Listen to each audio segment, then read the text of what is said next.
Cooker में रोटी। दीदी आज खाने में क्या बनाया है आपने? मुझे बहुत भूख लग रही है। बस साक्षी बेबी खाना बन ही गया है। राजमा चावल बनाए हैं आज। आप टेबल पर बैठिए, मैं अब भी गर्मा गर्म परसती हूँ। ठीक है दीदी, मैं पापा को भी बुला लेती हूँ तब तक। ठीक है बेबी। साक्षी अपने पापा को कमरे से बुलाने जाती है। चलिए पापा, पूनम दीदी ने खाना बना दिया है। हाँ आता हूँ बेटा। आज आप फिर माँ की तस्वीर देख रहे हैं, फिर उदास हो रहे हैं ना? क्या करूँ, तुम्हारी माँ को गए हुए 5 साल हो गए हैं, लेकिन लगता है जैसे अभी वो बाहर से वापस आ जाएगी और कहेगी, सुनते हो, चलो खाना खा लो। पापा मैं भी जानती हूँ अब मम्मी को कितना मिस करते हैं। मुझे भी उनकी बहुत याद आती है, लेकिन हमें उनके बिना जीना सीखना होगा। हाँ बेटा, वो तो है। तुम्हारी माँ के बड़े अरमान थे कि वो तुम्हें सब कुछ सिखाए, खाना बनाना, घर के काम, सिलाई बुनाई, सब कुछ। लेकिन तुम 19 बरस की थी और वो चली गई। मैं जानती हूँ पापा, लेकिन आप चिंता मत कीजिए, मैं सब कुछ सीख लूँगी पूनम दीदी से। हाँ वैसे तो पूनम हमारे घर में खाना बनाती है, लेकिन तुम्हें अपनी बेटी जैसा ही रखती है। जी पापा, और आज उन्होंने खाने में राजमा चावल बनाया है आपकी पसंद का। चलिए अब ये उदास चेहरा छोड़िए और खाना खाते हैं साथ में। चलो बेटा। साक्षी 19 साल की ही थी जब उसकी माँ की बीमारी के चलते मौत हो गई थी। उसके बाद से पूनम ही उनके घर में खाना और बाकी सारा काम संभालती थी। पूनम साक्षी को अपनी बेटी की तरह समझती थी, लेकिन साक्षी थी तो उसकी मालकिन ही, इसलिए वो उससे कभी कुछ कह नहीं पाई कि उसे भी घर के काम सीखने चाहिए। साक्षी, आज तुम्हारी मौसी का फ़ोन आया था। अच्छा, क्या कह रही थी मौसी? वो आ रही है क्या यहाँ? अरे नहीं नहीं, उन्होंने तुम्हारे लिए रिश्ता ढूंढा है। कह रही थी बड़ा ही अच्छा लड़का है और परिवार भी काफ़ी अच्छा है। उनके रिश्तेदार में ही है, इसलिए परिवार को अच्छे से जानती है। लेकिन पापा अभी तो मैं 24 की हूँ, आपको नहीं लगता ये कुछ जल्दी है? अरे नहीं बेटा, 24 की उम्र छोटी थोड़ी ना होती है। लड़कियों को सही उम्र में शादी कर लेनी चाहिए। ठीक है पापा, आपको जैसा ठीक लगे फिर। तो मैं तुम्हारी मौसी से बात कर लेता हूँ कि वो लड़के वालों को यहाँ भेज दे तुम्हें देखने के लिए। जी पापा। पूनम, तुम ज़रा घर साफ कर देना और साक्षी को भी अच्छे से समझा देना, ठीक से तैयार कर देना। हाँ जी भैया ठीक है। राजेश ने लड़के वालों को अपने घर बुला लिया था, लेकिन पूनम को एक और बात की चिंता सताए जा रही थी। बेबी जी यहाँ आइए। शाम को जब लड़के वाले आएंगे तब आप चाय बनाएंगी ना? हाँ बना दूंगी। बताओ तो चाय में क्या क्या पड़ता है? ठीक है। चाय में सबसे पहले दूध, फिर चाय पत्ती, चीनी, इलायची और अदरक भी डाल दीजिएगा और अच्छे से उबाल दीजिएगा। ठीक है? ठीक है, ये तो आसान है, मैं बना दूंगी। एक बार प्रैक्टिस कर लें हम यहाँ। हाँ ये भी सही रहेगा। ठीक है, ये लीजिए दूध, चीनी, चाय पत्ती, इलायची, अदरक। अब आप चाय बनाइए, मैं तब तक आपका कमरा साफ़ करके आती हूँ। ठीक है। पूनम सारा सामान साक्षी के आगे रखकर उसका कमरा साफ करने चली जाती है। अरे सारा सामान तो यहाँ पड़ा है, लेकिन बनाऊँ किसमें चाय? हाँ, ये रही कढ़ाई, इसमें बना लेती हूँ। साक्षी चाय को कढ़ाई में बनाने लगती है, लेकिन क्योंकि कढ़ाई मोटी थी तो चाय में उबाल ही नहीं आ रहा था। ये उबाल नहीं आ रहा है इस चाय में। पता नहीं पूनम दीदी ने गलत क्या बता दिया मुझे। क्या हुआ बीबी जी, बन गई चाय? अरे कैसे बनेगी, आपने रेसिपी ही गलत बताई है। देखो इसमें तो उबाल ही नहीं आ रहा, कब से रखी है मैंने चाय। बेबी जी आप कढ़ाई में चाय बना रही है? हाँ, तो और किस में बनाते हैं चाय? अरे मेरी गलती थी, आपको चाय बनाने के लिए कह दिया मैंने। अरे चाय को कढ़ाई में नहीं पतीले में बनाते हैं बेबी जी। अच्छा, लेकिन क्या फ़र्क पड़ता है पतीले में बनाओ या कढ़ाई में? हे भगवान, अगर बेबी जी को बताया कि उन्हें कुछ नहीं आता तो वो नाराज़ हो जाएंगी। बताओ ना। अरे कुछ नहीं बेबी जी, आप जाइए, मैं शाम को चाय बना दूंगी। ठीक है, जैसे तुम्हारी मर्जी। पूनम ने ये सोचकर साक्षी से कुछ नहीं कहा कि शायद साक्षी को बुरा ना लग जाए, लेकिन उसे क्या पता था कि साक्षी को चाय का बर्तन ही नहीं, लेकिन कोई भी बर्तन में क्या बनता है कुछ पता नहीं था। शाम को लड़के वाले घर आते हैं। आइए आइए आइए, बैठिए। जी नमस्ते भाई साहब। नमस्ते जी, नमस्ते। आपकी साली सविता ने आपकी बड़ी तारीफ की थी हमसे और कहा था कि आपकी बच्ची भी बहुत ही सुशील और सुंदर है।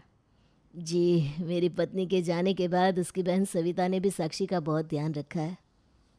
जी जी, हमें बहुत दुख है आपकी पत्नी के जाने का। अब होने को कौन टाल सकता है बहन जी। आपकी बेटी नज़र नहीं आ रही।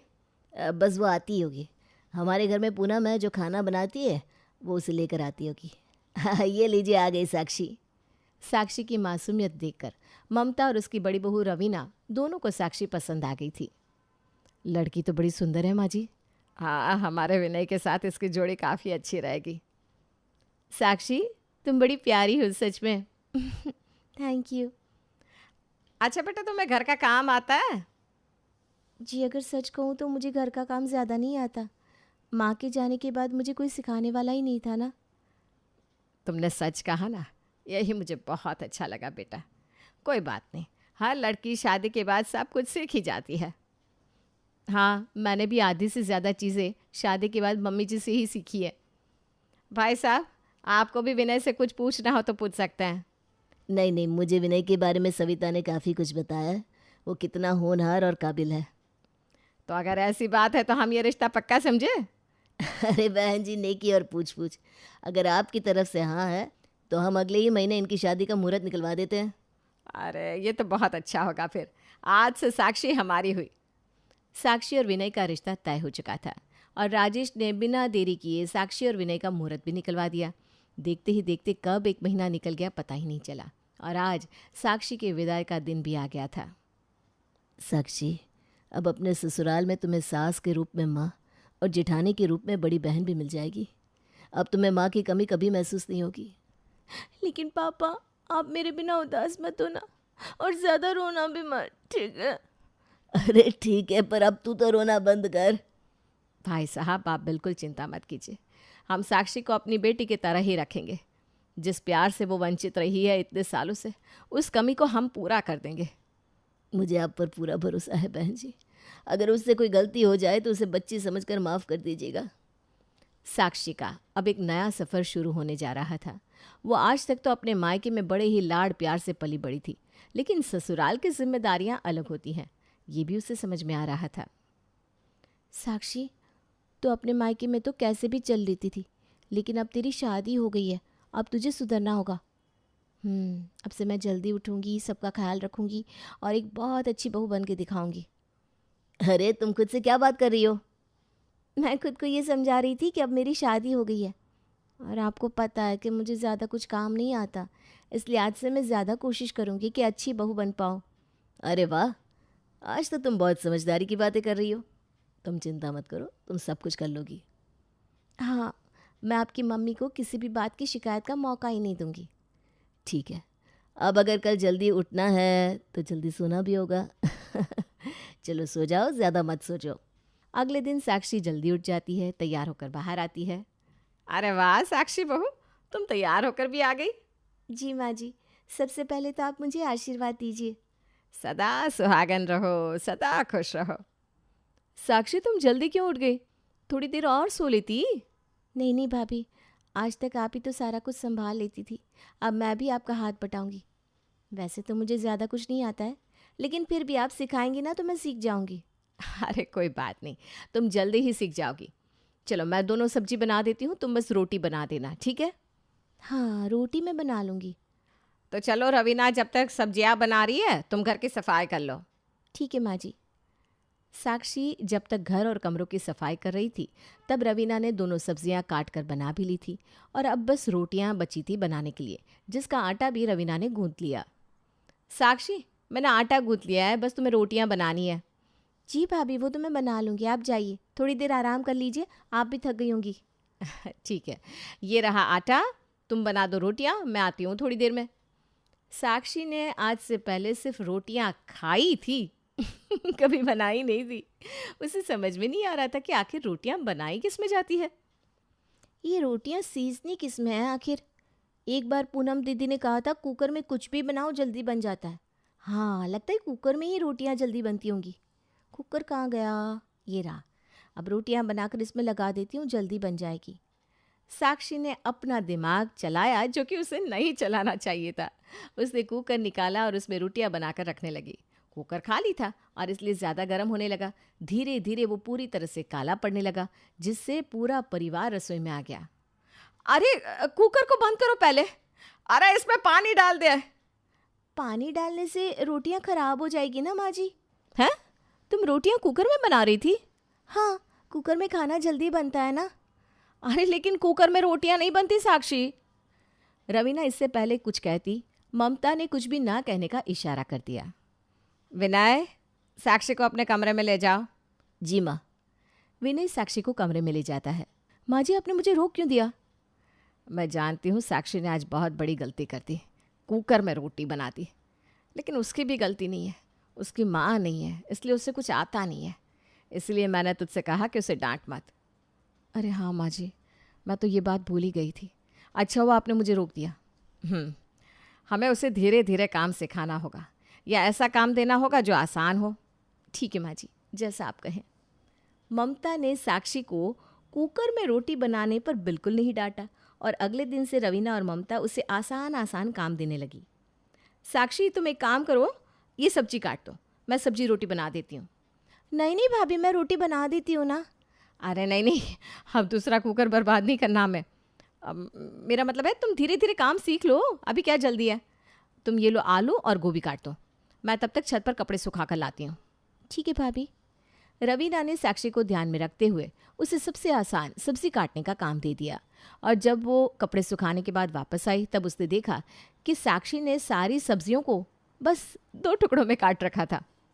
ये क्या है, तुमने सब्जियां काटी क्यों नहीं अभी तक? काटी तो है, आपने कहा सब्जियां काटनी है, मैंने 2 टुकड़ों में काट कर रख दी, देखिए। अरे ऐसे काटते हैं क्या सब्जियां? तो इनके 3 टुकड़े करने थे क्या भाभी? मैं अभी कर देती हूँ एक और टुकड़ा, रुकिए। अरे छोड़ो, तुम, मैं देख लेती हूँ, तुम अंदर आओ, मैं तुम्हें कोई और काम देती हूँ। ठीक है, चलिए। रवीना ने साक्षी को सब्जियां काटने का काम दिया, लेकिन वो उसे भी ठीक से नहीं कर पाई थी। रवीना ने सोचा कि साक्षी को आटा गूंथने के लिए कह देती हूँ, जो सबसे आसान काम होता है। साक्षी, ये देखो, ये है आटा और ये है पानी, तुम इसे पानी डालकर गूंथ लो, बस इतना ही करना है। अरे बस इतना सा काम है? हाँ, तुम इतना ही कर दो, यही बहुत है मेरे लिए। अरे ये तो मैं अभी कर लेती हूँ, देखिए। ये रहा पानी का ग्लास, ये मैंने डाल दिया आटे में, अब मैं इसे चम्मच से गूंथ लेती हूँ। अरे ऐसे आटा गूंथते हैं क्या कभी साक्षी? सारा का सारा आटा गीला कर दिया। इतनी बड़ी हो गई ये लड़की, लेकिन अभी तक एक काम नहीं आता इसे। माँ जी, आप ये क्या कर रही हैं? आप ही ने कहा था ना कि साक्षी को डांटना नहीं है, और अब आप उस पर इतना गुस्सा कर रही हैं। हाँ, मैं भूल गई थी। ममता ने गुस्से में साक्षी को बहुत डांटा। उसके बाद उसे समझ में आया कि उसने साक्षी को कुछ ज़्यादा ही कह दिया है। रवीना को लग रहा था कि अभी साक्षी रोने ही वाली है, लेकिन तभी कुछ ऐसा हुआ कि दोनों जिठानी और सास हक्के पक्के रह गए। थैंक यू माँ जी। Thank you? मैंने तुम्हें इतना डांट दिया, उसके बाद थैंक यू? माँ के जाने के बाद मुझे किसी ने इस तरह नहीं डांटा। पूनम दीदी भी मुझे कभी कुछ नहीं कहती थी, ये सोचकर कि कहीं मुझे बुरा ना लग जाए। कल जब मैं आपके पास आ रही थी तब मैंने सुना था आप भाभी से कह रही थी कि मुझसे कुछ ना कहे क्योंकि मेरी माँ नहीं है, लेकिन मैं चाहती हूँ कि आप मुझे डांटें और समझाएं, जिससे फिर मैं कभी ऐसी बेवकूफ़ी कुकर में रोटी बनाने वाली तो ना ही करूँ। आपने मुझे डांटा ना, मुझे बहुत अच्छा लगा। मैं भूल गई थी कि माँ प्यार भी करती है तो डांट भी लगाती है, इसलिए आज के बाद ये कुकर में रोटी बनाई ना तो कान खींच लूंगी मैं तेरा। वैसे भाभी, मुझे सब्जी काटना और आटा गूंथना आता है। ये सब तो मैंने जानबूझकर किया था, जिससे माँ जी मुझे डांट सके। मैं इतनी भी बेवकूफ़ नहीं हूँ। हाँ हाँ, इतनी बेवकूफ़ नहीं है ये माँ जी, बस कुकर में रोटी बना लेती है और कुछ नहीं।